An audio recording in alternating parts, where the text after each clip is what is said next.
Voice को change करना शुरू करते हैं। सबसे पहले प्रेजेंट सिंपल में याद रखिएगा, कोई भी वाक्य जब आप वॉइस चेंज करने के लिए चुनते हैं तो पहले आपको यह पहचानना जरूरी कि वो कौन से टेंस का है। प्रेजेंट सिंपल में हम जानते हैं कि हमारे पास सब्जेक्ट होता है, सब्जेक्ट के बाद हेल्पिंग वर्ब नहीं होती, मेन वर्ब का सीधे क्या होता है फर्स्ट फॉर्म, और उसके बाद हमारे पास क्या रहता है ऑब्जेक्ट।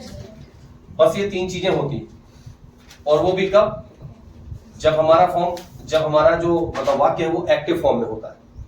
और जब एक्टिव से इसको हम पैसिव में लेके जाते हैं तो इसका रूप इस प्रकार से चेंज होता है कि ऑब्जेक्ट आता है सामने, ऑब्जेक्ट के हिसाब से सहायक क्रिया लगती है इज, एम या आर, फिर इसके बाद लगता है मेन वर्ब का थर्ड फॉर्म, इसके बाद बाई के साथ क्या लग जाता है सब्जेक्ट, ये लग जाता है। तो कहने का मतलब ये हुआ कि यहां पर कोई सभी टेंस हम चुने, कोई सभी टेंस हमको दिया जाए, पहले हमें उसका ये वाला फॉर्म पता होना चाहिए जो आपको टेंस में पढ़ाया गया, तभी आप उसका वॉइस बना सकते हैं। अच्छा, जब हम एक्टिव से पैसिव में चेंज करेंगे तो ये चीज सेम रहती है सभी में, मेन वर्ब का थर्ड फॉर्म बाई सब्जेक्ट, ये चीज भी जहां के तहां होती, चेंजिंग केवल यहां आती बस।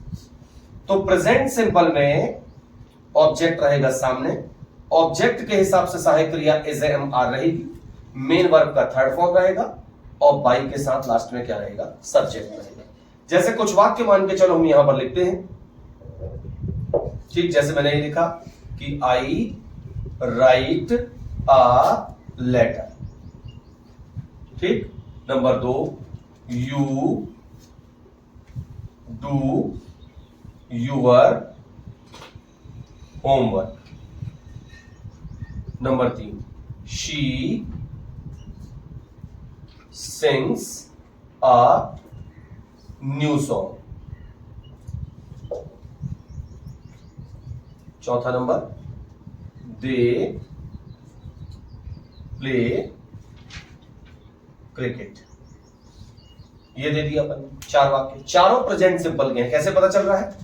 कर्ता के बाद सहायक क्रिया नहीं है और मेन वर्ब अपने को फर्स्ट फॉर्म में दी गई है, राइट, डू, सिंग, प्ले। तो हम समझ गए सहायक क्रिया केवल 2 ही टेंसों में नहीं होती, प्रेजेंट सिंपल और पास्ट सिंपल में। तो यहां पर सहायक क्रिया नहीं है, मतलब ये कौन से रूप में है? तो हम कहेंगे सहायक क्रिया ना होने के कारण प्रेजेंट सिंपल या पास्ट सिंपल, और मुख्य क्रिया का फर्स्ट फॉर्म दिया तो एकदम क्लियर हो गया क्या है प्रेजेंट सिंपल, सेकंड फॉर्म होता तो पास्ट सिंपल। ठीक, अब इसके बाद क्या करेंगे? अब इसके बाद हम यहां पर ध्यान रखिएगा, सबसे पहले ऑब्जेक्ट को सामने ले आते हैं। ये पहुंच गया अ लेटर, अ लेटर एक वचन है तो क्या लगाएंगे? इज, मेन वर्ब का थर्ड फॉर्म लगेगा, write, wrote, written, WRITTEN, written, और बाई आई का क्या हो जाएगा? मी। तो सबसे पहले ऑब्जेक्ट को उठाओ, अ लेटर, एक लेटर था तो इज लगाओ, फिर थर्ड फॉर्म लगाओ रिटन, और बाई आई का क्या हो गया? मी। यू डू योर होमवर्क, यहां पर क्या होगा? योर होमवर्क उठा के सामने आ जाएगा, योर होमवर्क, ठीक है ना। अब सीधी सी बात, यहां पर योर होमवर्क दिया गया है, ठीक, तो हम क्या बोलेंगे? आर, क्योंकि ये दिया यूर, यूर या यू, ठीक। योर होमवर्क आर, वैसे तो यू डू योर होमवर्क, तुम अपना मतलब गृह कार्य करते हो, आना तो इस चाहिए, लेकिन क्या दिया है? योर होमवर्क, ठीक। अच्छा, फिर इसके बाद डू का थर्ड फॉर्म क्या आ जाएगा? डन, और बाई क्या हो जाएगा? यू। तो सबसे पहले अपन ने क्या उठाए? ऑब्जेक्ट, ठीक, योर होमवर्क, ये लेके आ गए, योर के कारण से हमें क्या लगाना पड़ रहा है? आर, ठीक।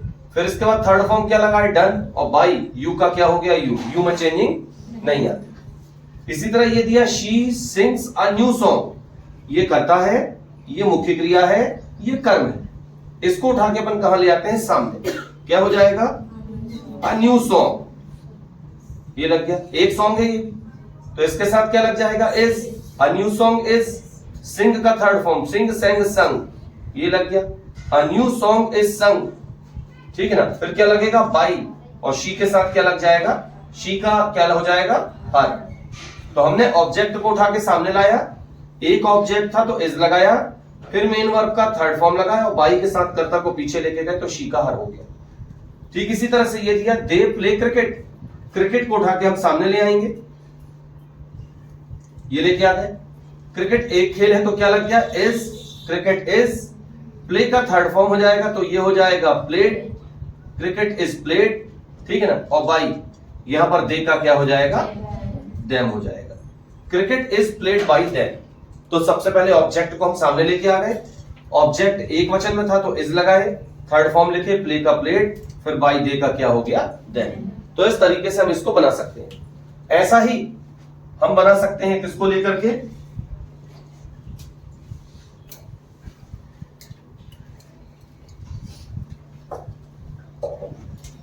प्रेजेंट कॉन्टिन्यूअस को लेकर के।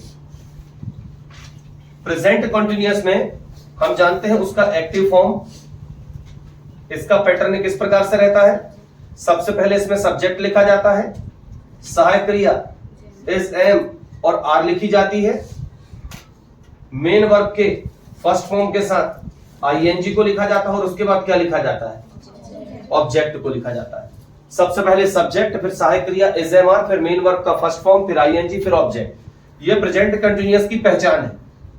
और जब इस एक्टिव से हम क्या बनाते हैं, पैसिव बनाते हैं, एक्टिव से हम क्या बनाते हैं, पैसिव बनाते हैं, तो इसके लिए क्या करते हैं, सबसे पहले हम क्या लिखते हैं, ऑब्जेक्ट। ऑब्जेक्ट के बाद फिर सहायक क्रिया आएगी, ऑब्जेक्ट के हिसाब से इज, एम और आर, इज, एम और आर। फिर इसके बाद क्या होगा, यहां पर कंटिन्यूअस, कोई सा भी कंटिन्यूअस टेंस हो, याद रखिएगा यहां पर क्या लगता है, बीइंग, यहां पर लगता है बीइंग। कोई सा भी कंटिन्यूअस टेंस हो, चाहे प्रेजेंट, चाहे पास्ट, चाहे फ्यूचर, सहायक क्रिया के बाद बीइंग लगेगा। फिर आएगा मेन वर्ब का थर्ड फॉर्म। ये अन्य शब्द का ध्यान रखना पड़ता है कंटिन्यूअस और परफेक्ट में। फिर बाकी पीछे का वही सिस्टम है जो मैंने बताया कि मेन वर्ब का थर्ड फॉर्म रहेगा, फिर बाई रहेगा और उसके साथ क्या आ जाएगा, सब्जेक्ट। तो सिंपल वाले में कोई दिक्कत नहीं रहती, कंटिन्यूअस वाले में हमें बीइंग का ध्यान रखना होता है। ठीक, अब यहां पर कुछ वाक्य जैसे हम लिखें,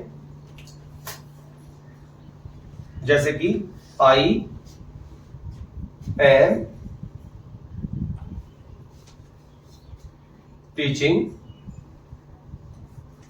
इंग्लिश, ये नंबर 2, इसी को चेंज करते हैं, यू आर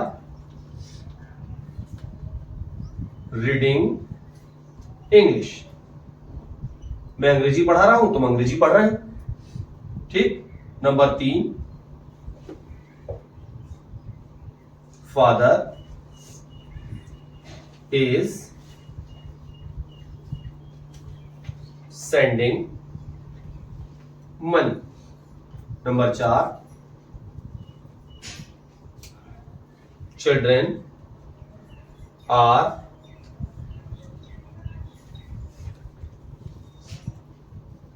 वॉकिंग, वॉकिंग ना बोल करके इसको बोल दें प्लेइंग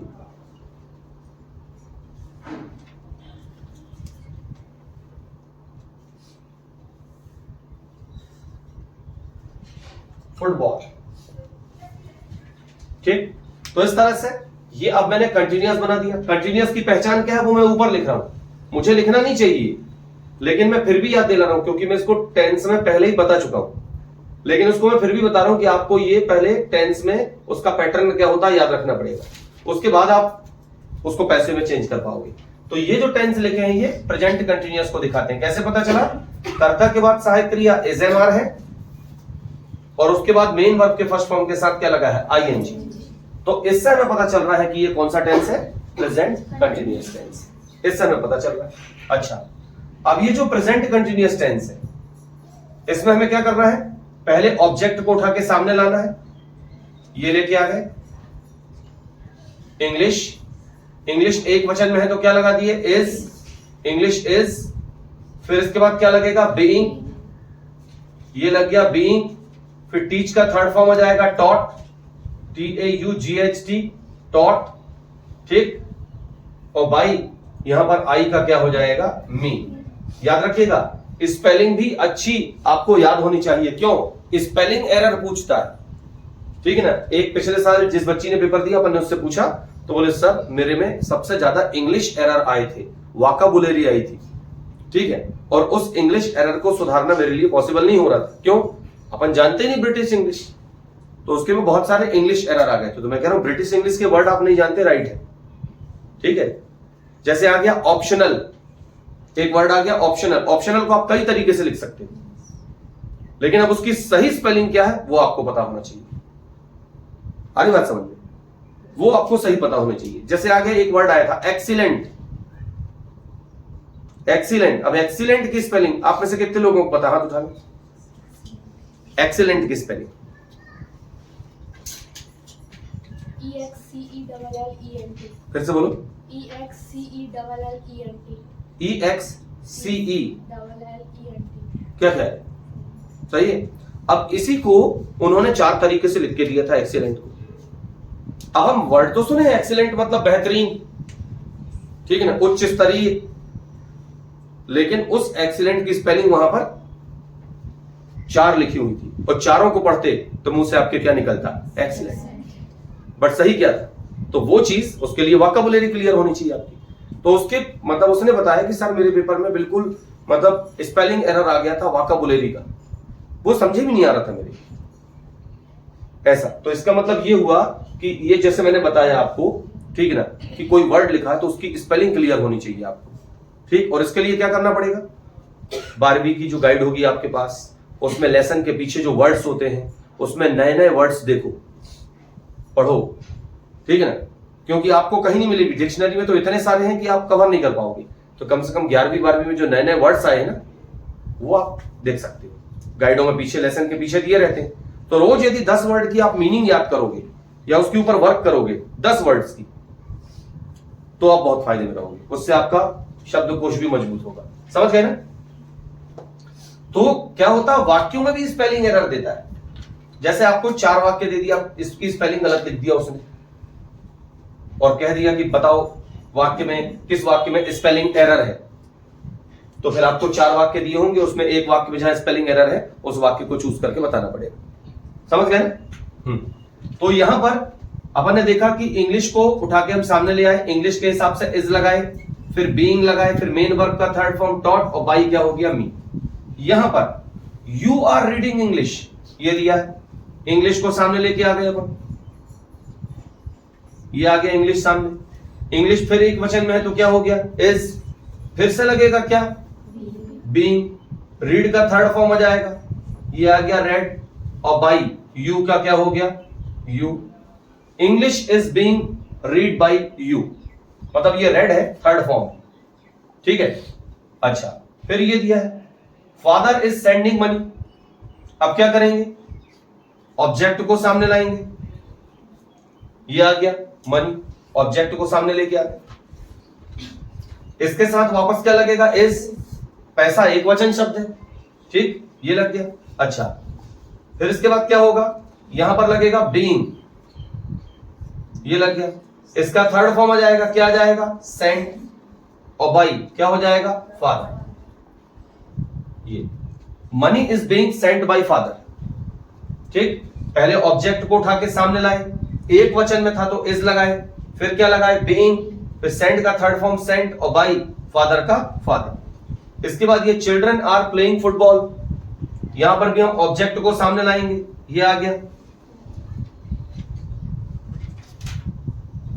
फुटबॉल, ठीक है। फुटबॉल के साथ क्या लग जाएगा? सहायक क्रिया इज। चिल्ड्रन बहुवचन में है तो आर लगा, फुटबॉल एक वचन में है तो क्या लगेगा? इज। Football is. फिर इसके बाद क्या आ जाएगा? बीइंग। प्ले का थर्ड फॉर्म तो क्या हो जाएगा? प्लेड, और बाई यहां चिल्ड्रन का क्या हो जाएगा? चिल्ड्रन। बात समझ में आ गई? Football is being played by children. तो इस तरह से यहां पर हम क्या करेंगे? जो कंटिन्यूअस टेंस है उसको बना सकते हैं, सिंपल को भी बना सकते हैं। सिंपल और कंटिन्यूअस में छोटा सा अंतर आया, कौन सा? बीइंग का। बाकी पूरा पैटर्न वही है कि पहले ऑब्जेक्ट को उठा के सामने लाओ, ऑब्जेक्ट के हिसाब से सहायक क्रिया इज एम आर लगाओ, कंटिन्यूअस है तो बीइंग लगाओ, नहीं तो फिर मेन वर्ब का थर्ड फॉर्म लगाओ, बाई के साथ उठा के सब्जेक्ट को पीछे ऑब्जेक्ट बना के लिख दो। बस इतना सा काम, ठीक है। नोट कीजिए इसको।